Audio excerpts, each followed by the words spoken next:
Hi, I'm Norm, and I co-wrote and co-created the web series Norm and Kate Love the Ladies. And I also happen to play Norm. And I'm Kate, and I co-wrote and co-created the series as well, and I also directed it. Kate and I met 5 years ago when we were working at the same production company. When we found out we were both from Maryland, and we liked fantasy football, whiskey, and Game of Thrones, we were like, let's work together. I really wanted to make something that I hadn't seen before. I was a fan of Will and Grace and Broad City and Master of None, but the characters on there didn't really represent anything that I saw as part of my everyday life. So we looked to our own experiences to create the world of Norm and Kate. And from those bad dating experiences and awkward situations, we found that we actually had something pretty funny. It's not that big a deal, Norm. It's just a cold sore. A lot of people have them. Do you know what a cold sore is? All of our comedy comes through honesty. Norm and Kate do not make jokes, there's not one-liners, because they are jokes, living in a world of comedy. We put them in situations that are awkward or weird or just matter of fact, and from that the comedy comes out. Now, of course, these representations aren't exact matches. Norm is a hapless romantic who thinks that he's going to find his wife on every first date. I just haven't met the right girl yet. And like most people our age, that leads him to the world of online dating. Kate, on the other hand, does not like online dating. She's already married, so she doesn't need it. But our character is coming from a position of being outside of a relationship, and she's very anti-love and pretty cold to the whole dating scene.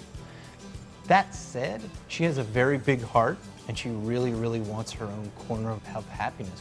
I think what you're doing is brave and good, and I hope that there's a girl out there that will want to woo me.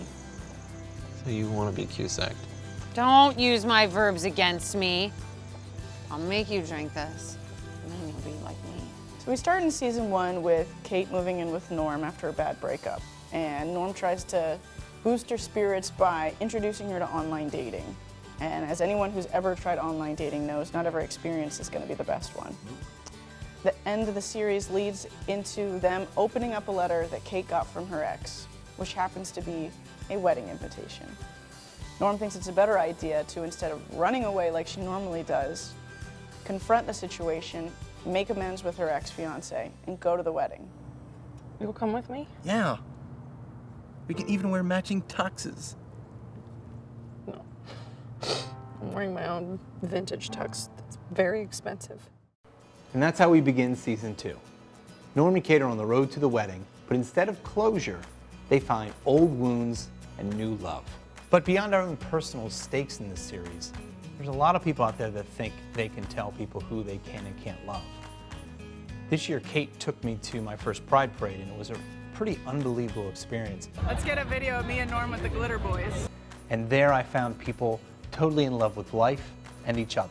Our series has a similar stake.